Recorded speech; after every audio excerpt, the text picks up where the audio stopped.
I'm told we're live, which is pretty good. We actually were not even delayed by technical difficulties, but because I needed to send off an email. And if you're the lucky recipient of that email, feel privileged. We delayed Healthcare Triage Live just for you. Anyway, housekeeping first. I already hit the desk. That should be the first housekeeping issue is I'm not supposed to hit the desk. I'm sorry. I almost need to tie my hands together. I apologize. Anyway, thanks for watching all the videos. Of course, you can check out our Facebook page, facebook.com/healthcare triage. Lots of good stuff going on there. The community is getting bigger every day. We passed $2,000, which is one of our milestones. Is that what we call them? Milestones on Patreon. Am I bad? Yes, on patreon.com. Patreon.com/healthcare triage, a way that you can support the show. Because of this, we actually are going to try to do some more infrastructure work. Look at the brand new set. Look what we've got here. It's so nice. Painted and everything on our new floor and a new room. So it's all good. These are all things we're doing thanks to your support, which we really appreciate. Regardless, Healthcare Triage will always be free, but we really do appreciate all of your support. Nothing I say in the next half hour or so should be constituted as medical advice. Always talk to your medical practitioner or your doctor or whatever before you actually make any medical decisions. And with that, let's begin. Ryan Semple asks, are red meats really more unhealthy than other meats? Why or why not? That's an excellent question. I'm going to answer it, but I would also encourage you to go watch our video on the subject entirely about red meat. It's based on a piece I wrote for the New York Times, same thing. Here's the deal. There was a lot of research back in the day which tried to make the case that red meat was really bad for us, and a lot of it is epidemiologic, meaning they look at associations between red meat consumption and bad outcomes. It's not randomized controlled trials. One of the things to note is even when they detect bad outcomes, and it's not all the time, it's usually when they have, I want to sneeze here. Sorry. It's usually when people are consuming servings with an S of red meat per day. And a lot of times it's with more of the processed red meat. So if you're eating multiple servings a day of red meat or processed red meat, maybe there's some epidemiologic evidence that you want to cut back. But most of the good data really shows that a moderate consumption of red meat really doesn't have almost any negative health benefits whatsoever. There's just no real good evidence of that. Again, I encourage you to go watch the whole video where I lay out all of the research and the meta-analyses and the systematic reviews and everything that's there. But my quick, simple thing is, and again, putting my money where my mouth is, I had steak for dinner last night. It happens. I love it. I eat red meat periodically. Not a ton of it, but I eat it periodically, and I think it's part of a healthy diet if that's what you want to do. Blueberry nail. Are there studies that show negative effects of makeup on the skin? For instance, irritation, cancer, etc. Those are so different. So, of course, for irritation, anything you put on your skin that's a foreign body could theoretically cause irritation. Some people are allergic to some things, some people are not. So somebody could always be allergic to something. A lot of makeup is what we call hypoallergenic, meaning it's been tested to try to make it as unlikely to cause allergies as anything else. But of course, if you leave stuff on your face and you don't wash it off for long periods of time, you clog pores. You can also have, some sort of reactions or contact dermatitis or things like that. So those things will happen. Cancer, not as much. I don't think there's any real good evidence at all that using makeup causes cancer. If there was good evidence, we'd all know about it. There'd be massive lawsuits, and that stuff would be taken off the shelf. So, are there negative effects of makeup on the skin? I'm sure there are some. Are those so huge that something else, that you should worry about or have problems? No. And so, if you want to wear makeup, you're probably fine doing so. The 3 Mavi asks, why does a broken bone still hurt even after it's set and immobilized? Well, it should hurt much less after it's set and immobilized. You will still have some pain probably immediately after because you still cause trauma and the nerves are going to know. There's often soft tissue swelling and soft tissue damage as well because likely, when you broke the bone, you also probably, hurt the soft tissue around it. That won't be fixed by immediately setting and immobilizing the bone. But most of the pain from the fracture itself should feel much better. Now, of course, nothing is perfect. So even if something is set, you can still move it around. Like I broke my collarbone when I was in 5th grade, and they can immobilize you as much as possible, but I could still move it, and I can still remember to this day once I moved my arm and I felt like something almost like crack, and I almost passed out from like the fear and the pain. So nothing is perfect, but the pain should go down quite a bit, once it's set and immobilized. Evil King Gumby asks, at what age should you worry about a baby child's spine curvature scoliosis? Does it correct itself from infant to toddler or toddler to adolescent? Correcting itself, no. Real scoliosis does not. It depends. You can pick it up at different ages. Most doctors will check it out. When babies, no, not so much. Child's, we start doing checks and everything else. It doesn't correct itself, but usually when you're done your growth spurt in puberty, it's locked in. So sometimes what you hope is that whatever scoliosis exists doesn't get to the point where you would feel the need to correct it before they're done their growth spurt. Because once you're sort of done the puberty and everything else, it stops getting worse usually. So if some people will try braces or, the sort of cast that people will wear, because some people think that will prevent progression. And again, if we can just do that until kids are done growing, then they might avoid a surgery. Other people believe that the braces don't really work. That if you're going to go to surgery, you're going to go to surgery, and there's not much else you can do. And therefore, if you're going to go to surgery anyway, why force them through the pain and suffering of the brace? I don't know which of those two is correct. I have a personal feeling, but that's me. But regardless, doctors will start probably checking when the child is, certainly standing. At least that's as far as I know, unless there's been some new evidence. And it doesn't correct itself. So if you see scoliosis in a 12-year-old, it's not going to go away by 13. You're just hoping that it doesn't get worse.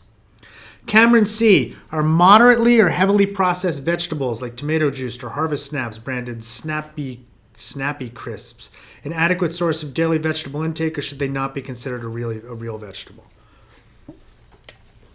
Depends what you're trying to get out of your vegetable. The reason to eat fruit and not fruit juice is because you're not getting the fiber and all the stuff that helps satiate you. And theoretically, I guess you could be leaving some vitamins or something back in the rind or in the skin, but that's a small amount.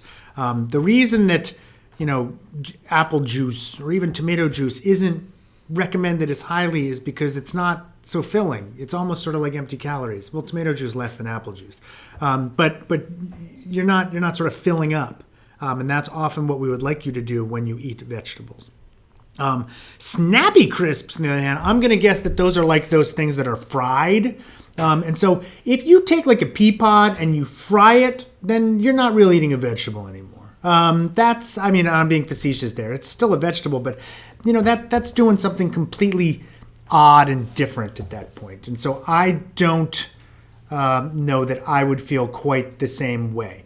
So you're dealing with two different things when you say tomato juice or like fried Snappy Crisps. And I wouldn't consider the same. Having said that, I don't know. I try really hard not to do the whole daily intake amounts thing. We did a video on food recommendations that's also based for a piece that I wrote. And I try to be more broad. Just try to eat well. And I don't really count the number of vegetable servings I have a day. Partially because again, it's like in this where the food recommendations come down, I don't eat breakfast really. I had a muffin today because I was starving, but most days I don't eat breakfast. Lunch, to be honest with you, recently I've been trying to do vegetable smoothies, but before that, I wasn't even really eating a big lunch. I would eat something light and small, and then I would have dinner. And so with dinner, I'd always have vegetables, but I wasn't panicked that oh my God, I'm only having 1 to 2 servings of vegetables because I'm only eating them at dinner. I just wasn't really eating all day, and I don't feel the need to force vegetables down my throat if I'm not hungry. So I don't get into the amounts, but you want a decent percentage of what you're eating or a certain amount to be vegetables because they don't have many calories, they're filling, and they contain lots of other good stuff for you. So go watch the episode on food recommendations and try to stick to that. Jeffrey Bramson asks, is there any evidence that different types of headphones or earbuds are better or worse for long-term hearing damage, or is volume the primary issue? It's funny you bring that up because people in this room are wearing different kinds of headphones or earbuds right now, and we were just started talking about something like this. So I don't think that there's a lot of evidence in this. A lot of it is just the volume. It's just the volume of what you're listening to. Sometimes the headphones are capable of getting to louder, but high-end earbuds can get pretty damn loud too. So I don't think that there's a lot of good evidence that would say one is better or worse than the other. What you really do need to worry about is volume, as you already correctly noted. You don't want to listen to something that's too loud. Doing that for a long period of time can have detrimental impact on your hearing. Michael Lafferty, what are some of the pros and cons of teaching toddlers sign language? My son is 27 months and still refuses the talk-only signs. I don't know that there are many cons. I have not seen a lot of good studies that show that learning sign language delays kids' abilities to speak. I will say that 27 months sounds like it's on the long end of not speaking verbally. And so I would imagine your doctor has screened and talked about that. Now, having not seen your child, and since I'm not offering medical advice, I don't necessarily know exactly what's going on. But obviously, in any child who was not speaking at that age, I would imagine you'd probably want to check hearing, and that you'd want to talk maybe about some sort of, OTPT or, occupational therapy, something like that. And I'm sorry for hitting the table. I really am. To talk about things that you might do, because that sounds like it could be a little bit of developmental delay. But you should talk to your doctor. But getting back to the sign language, I don't necessarily know that there's anything bad with sign language. It's just another way of language. It seems much more in vogue these days to try to teach kids sign language. I mean, I see kids doing the more thing all over the place. So I don't think it's a bad thing, but I'd have to check the studies to be sure, but I don't think that's probably the cause for the delay in what, if any, kids are not speaking on time. Next question. Claudine Van Velzen. Is it safe to eat slightly charred food? I don't mean completely burned black. That's just unpalatable. I've heard it could cause cancer. Everything causes cancer, evidently. No, I don't think that slightly charred food is probably going to hurt you that much. Again, any data that we see from these things is almost always some epidemiologic data. It's rarely randomized controlled trials. I don't think that there's any good proof that, using charcoal or charring food or anything like that. If it was, then everybody who ate s'mores would have cancer, and that's certainly not the case. So there's another one I would want to check to be 100% sure, but I would think it is probably that the data are not there saying that this is really dangerous. Tweet me, let me know, make me follow up on this. I want to say, I think we even covered this in one of our books. I do too much writing, I guess. I can't remember exactly what it was. I will look into that because it's a great question, and I will try to get back to you. Sid Linden, what percentage of women use birth control? Oh, my gosh, we just did an episode on this today. What percentage of women use birth control for different question. Non-contraceptive medical reasons. I personally don't know anyone on the pill for contraception. So the debate about coverage of these medications really bothers me. Some of us actually do require these drugs to deal with medical issues. There are absolutely, girls and women out there who are on birth control pills for medical reasons. I would wager the vast majority of women who take birth control pills, though, however, are on it for the contraception. So I don't know the answer, but I would say that the fact that you only know people who are on it non-contraceptively would be anecdotal. I do think that the vast majority of people using the pill are using it for contraceptive. That doesn't mean that you don't have an excellent point, however. The fact that people refuse to acknowledge that the pill could be used for reasons other than contraception is a real problem, and that's why refusing to cover it with health insurance is problematic, because lots of people do need it for medical reasons. And that's actually, to be honest, if I remember correctly, with the whole controversy with some of the testimony, and was her name Sandra Fluke? I can't remember. Yeah, it's like there was an activist who sort of came to prominence because she testified about this exact issue, and that was part of the reason. So there are people who absolutely take it for medical reasons. I do think, however, they're in the minority. Next question comes from Hi Dr. Aaron, which means you set up an account just to do this, so props to you. Oh no. Okay. Hi Dr. Aaron says, I eat significantly more than the daily recommended amounts of fruits and vegetables, but none is organic. Are there downsides to eating this many pesticides every day? What do studies show? Wow, it's like not only did you set up an account, you're tossing me a softball. So again, and I try very hard. I'm not saying this in a way to sort of like snap or to sort of talk down, but we have an episode exactly on this. You should go watch it. It's awesome. On whether organic food is really better or not. Here's the thing. Organic food doesn't not use pesticides. It just uses certain pesticides. So no matter where you get your fruit or where you get your vegetables, you got to wash them. You should. They have dirt on them. They have sometimes some trace pesticides, but even the studies show that even conventionally grown food, they don't differ in the percentage that sort of go above a concerning level in the amount of pesticides. You can detect greater than 0 pesticides on conventionally grown food, and you don't necessarily detect that in the organic food because, of course, they use different pesticides and they're not testing for the same thing. But neither has a concerning amount of pesticides. So that the short answer is no. You shouldn't be worried about it. Having said that, wash your fruits and vegetables. So even if there are some pesticides on them, you wash them off. Then you'll be fine. I don't obsess about whether I'm getting organic food or not. I think that it's so much better that we focus on getting people to eat fruits and vegetables as you are than to worry about getting them from conventionally grown to organic. I think that's the wrong fight. It's unfortunately the fight that often gets played out in the media and the fight that often seems to happen at the rather higher end of the socioeconomic spectrum. But for the most part, eating the fruits and vegetables, you're already on there. You're already doing the right things. I would not be concerned. The studies do not show that this is like a danger or a damage thing. Kanchan says, I'm 28 and No, you actually said I'm 28 and supper picky, which is not the same as super picky. No Italian and no seafood right off the bat. And even beyond that, I'm really picky about seasoning and like very few vegetables. How can the picky keep a balanced diet? All right. So I think the key to eating vegetables is 1, to find vegetables you like, and 2, to season them properly. And I'd say you don't like, you're really picky about seasoning, but I'd imagine there's some seasoning that you like. Salt is seasoned, that's fine. You might like Old Bay seasoning. You might like something else. But properly seasoned vegetables are you're more likely to eat them. I hate squash in all its various forms. I don't like zucchini. I think spaghetti squash is a crime against nature. I don't like summer squash. I don't like the things that look like gourds. I don't like squash.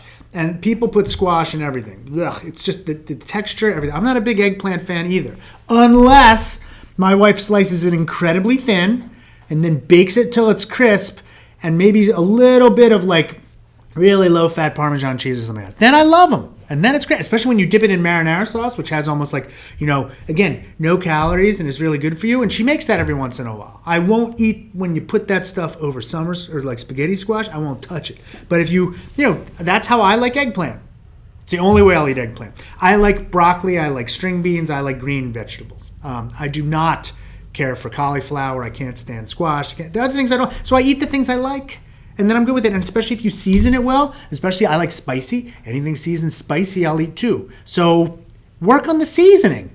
That's what it is. When I grew up I used to hate fish because, not to ding against my mother, but I think she only prepared fish one way and it was soggy and I didn't like it. But when I grew up and I realized you could grill it or you could do other things. But now I love fish. So, a lot of it is the way you prepare it, not necessarily the food. Now, you say no Italian and you say no seafood right off the bat.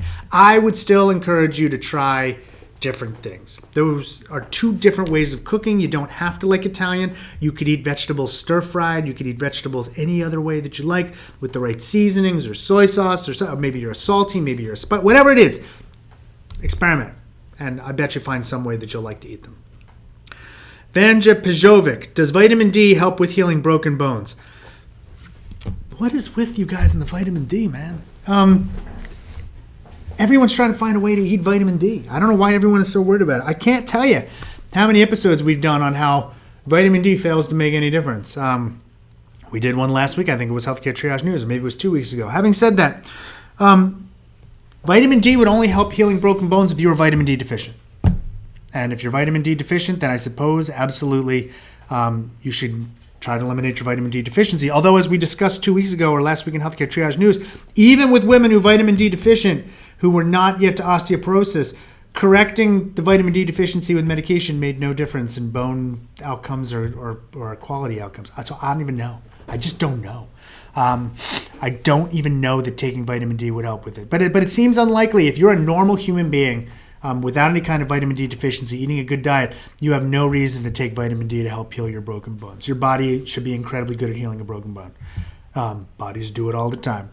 They don't need the help, and I don't think vitamin D probably would help. But talk to your doctor. Ask your doctor. Jason Korfman, I've read that over-the-counter cough drops are only as effective as placebos, namely hard candy. Is there any truth to that? Well, I think what cough drops really do when they work is they actually sort of lubricate your throat and sort of sometimes take your mind or suppress the cough reflex, in which case they're sort of doing the same thing as hard candy. What's the medicine in them? Sometimes it's menthol, but that's as much for just sort of distraction, I think, and cough suppression. Anything else, the mentholated ones. I'm not sure in clinical trials that they work any better than hard candy. But here's where I'm going to push back at you a little bit. They both work. So that's not necessarily placebo. What I think you're saying is they don't work any better than candy. But if candy actually works to suppress your cough, then candy works. That's not placebo. Something in the coating or the swallowing or the sucking somehow suppresses a cough mechanism. What we'd like to find is some sort of no calorie, no side effect, no nothing way of achieving that goal.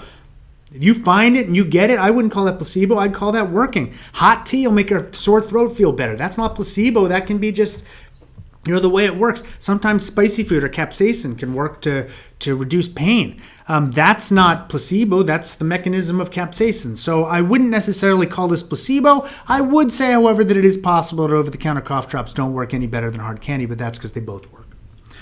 Shane Medella says, are there any health risks related to consuming moderate levels of diet soft drink beverages?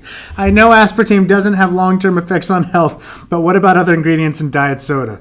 I'm rubbing my forehead because I wrote a piece in the New York Times like 3 weeks ago on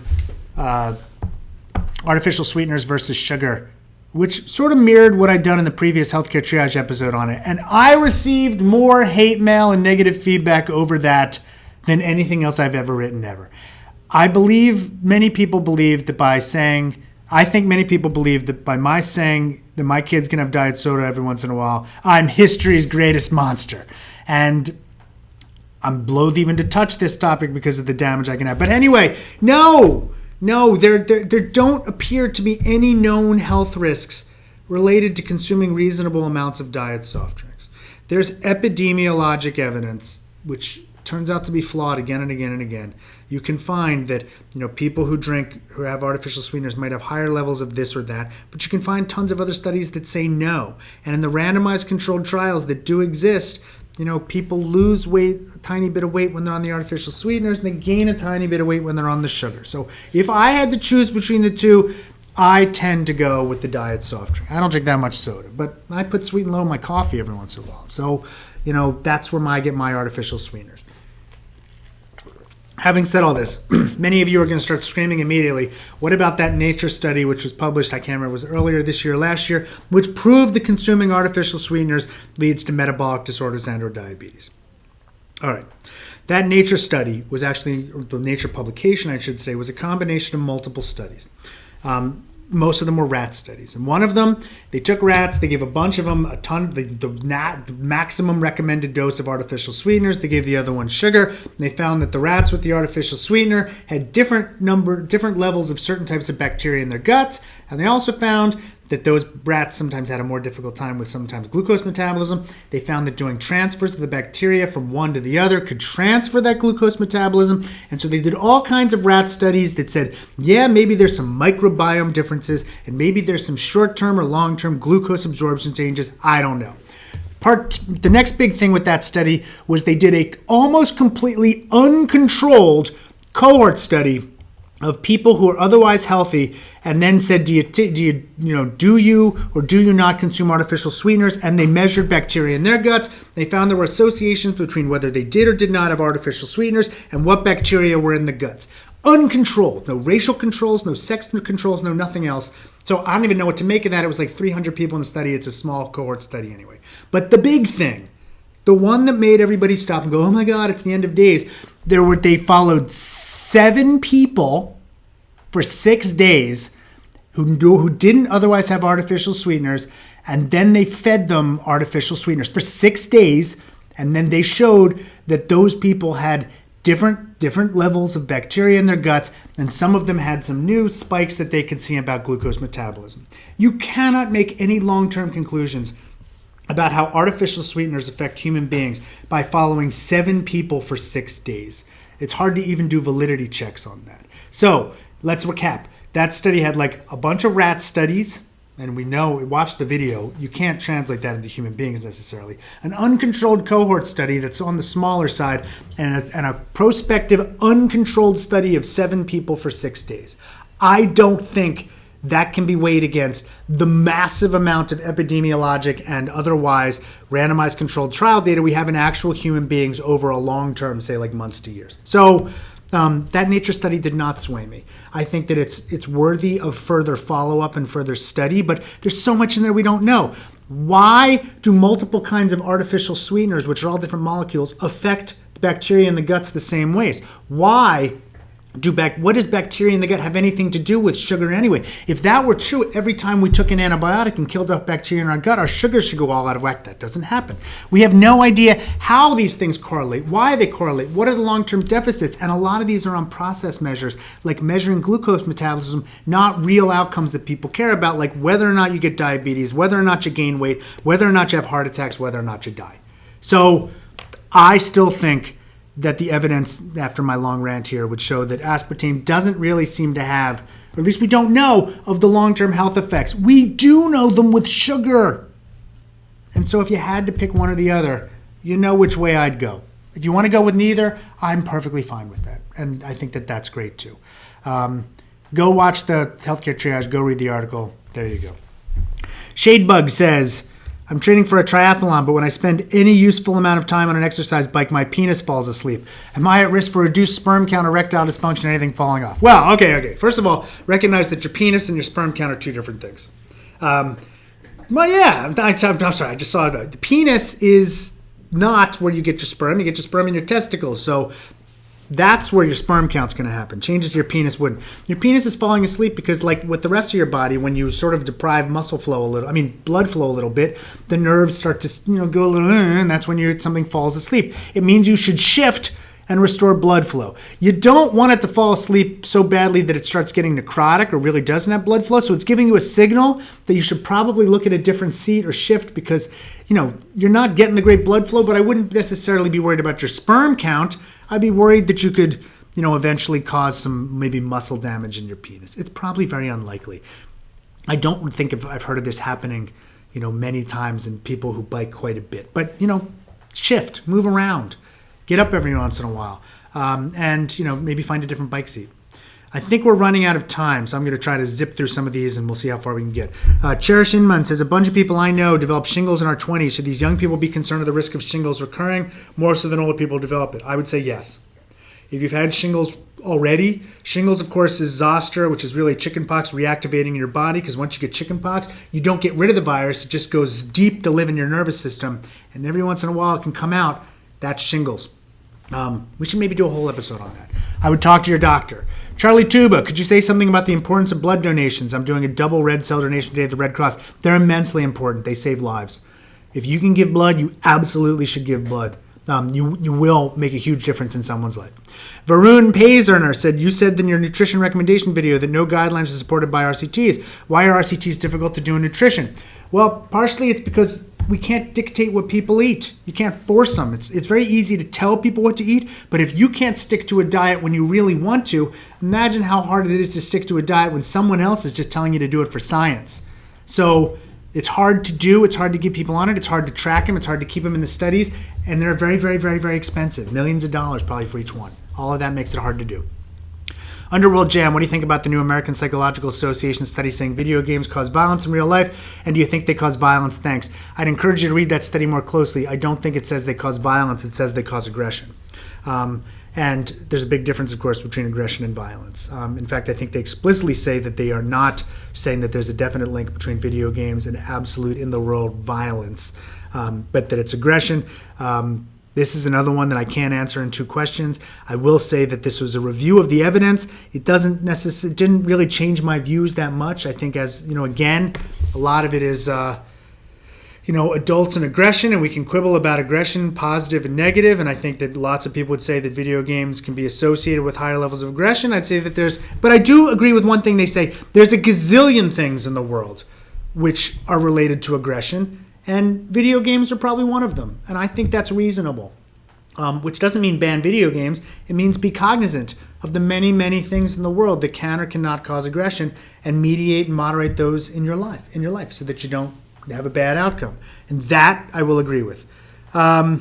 Bander606, why do stomachs growl and should I go eat? That is your stomach either with gas or with spasming. Oftentimes it is because you're hungry. If you're not hungry, then don't eat. If you are hungry, then I guess you probably should eat. Final question, Isabella Solis. I really like eating whole lemons. Is it bad to do this 1 to 3 times a week if I brush my teeth immediately afterwards? Does it do bad parts of my body on my teeth? I don't think so. Well, they don't really taste good to many people. And I think they may be a little more acidic. But again, the big thing is teeth brushing. I think it's probably as long as you brush your teeth, which you should be doing anyway. I don't know of any negative health outcomes. So, no, I'll look into that one too. All right. Thanks for watching. Really do appreciate it. We always appreciate your support. Healthcaretriage.com / no, I always do that wrong. Facebook.com/healthcaretriage. Patreon.com/healthcaretriage. Type in almost any URL at Healthcare Triage, and it's awesome. Watch our continued videos, Wednesday live, Friday news, Monday the regular episodes. Become a patron. Help us pick new episodes. We've got one coming up, I think, next week, which is actually user patron chosen. So, enjoy that on Monday and then thank the patrons because it'll be awesome. Thanks so much for watching. We'll see you next week.